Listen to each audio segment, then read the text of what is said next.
The final step in our discussion of a couple and couple moments is the showing how to calculate the couple using a vector formulation.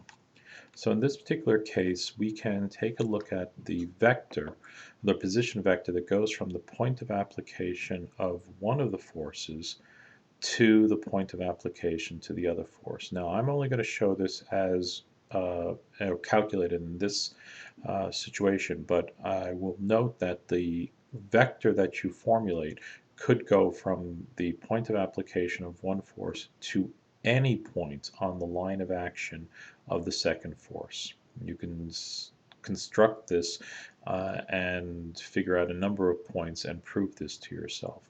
So by definition, we're going to say that the moment is produced by R cross F, or if we're going in the opposite direction, it would be negative R cross with negative F. Now, just to show, you can actually take the two negative signs out of here, and the negative times the negative will be a positive, and you can see that these are two equivalent expressions, even though they are referring to two different physical situations. So in this particular case, we will take the moment, which is ijk, times the position vector, which is negative 2, 7, 0, cross with the force vector 25, 10, 0. So again, I'm using the vector cross product even though these are two-dimensional vectors. But in general, this also works for two three-dimensional vectors. So we find out that the total moment produced is a vector that is a 0i plus 0j minus 195k. And I believe the units we were using here were Newton meters. So this would have the value of negative 195k Newton meters. Now we can go to a full 3D example. So what we're going to have is we have two forces, FA and FB, and they are equal and opposite to each other. So FB is just negative FA. You can see that it's negative 15, positive 15, positive 10, negative 10, negative 32, positive 32. But their points of application are at two distinct points as reference to some origin in the XYZ coordinate system. So what we can say here is that the moment produced about point O, right? These are the two vectors that give the position relative to some point O, would be equal to RA cross FA plus RB cross FB. Now you work out the two cross products and you find out that the total moment produced by these two forces, which again are a couple, equals 6i plus 57j plus 15k Newton meters. Now, if we take a closer look at this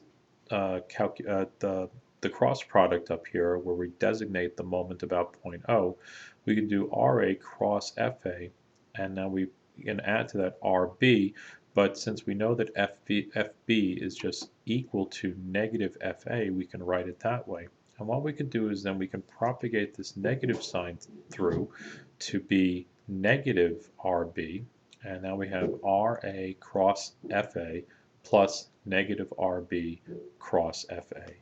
And we can collect terms till we get RA minus RB, which is going to be the position vector that goes from point A to point B.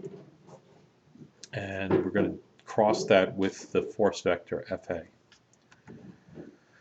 So here's the designation. So here's the vector that goes from point B to point A, cross with FA. And what we find out is that this designation here now is no longer dependent upon any given point of location in the Cartesian coordinate system. In other words, when we made the calculation up here, we calculated the moment about a specific point. But now the position vector that we're using only goes from one of the force vectors to the other force vector, independent of any other point on a rigid body, shall we say. So what we can do is we can get rid of the subscript and we just designate that the moment is equal to the cross product of the position vector that goes from the line of action of one of the forces to the line of action of the other force cross one of the forces. So this, we find out that this is 6i minus 3j plus 9k, which we get from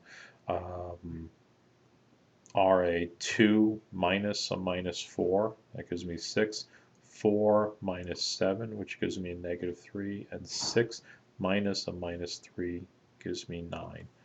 And when we calculate that cross product, we get out 6i plus 57j plus 15k, which is exactly what we calculated when we calculated the independent moments about point O.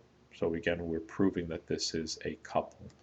And the last calculation we can do here is that we can figure out the magnitude of the moment, which in this case is the square root of the sum of the squares, so 59.2 Newton meters. The magnitude of the forces that make up the couple, again, square root of the sum of the squares is 36.7 newtons, and then we can find that the perpendicular distance between these two lines of action, the line of action that defines FA and the line of action that forms FB, is equal to the moment divided by the force vector, or the magnitude of the moment divided by the magnitude of the force, which produces a total distance of 1.61 meters.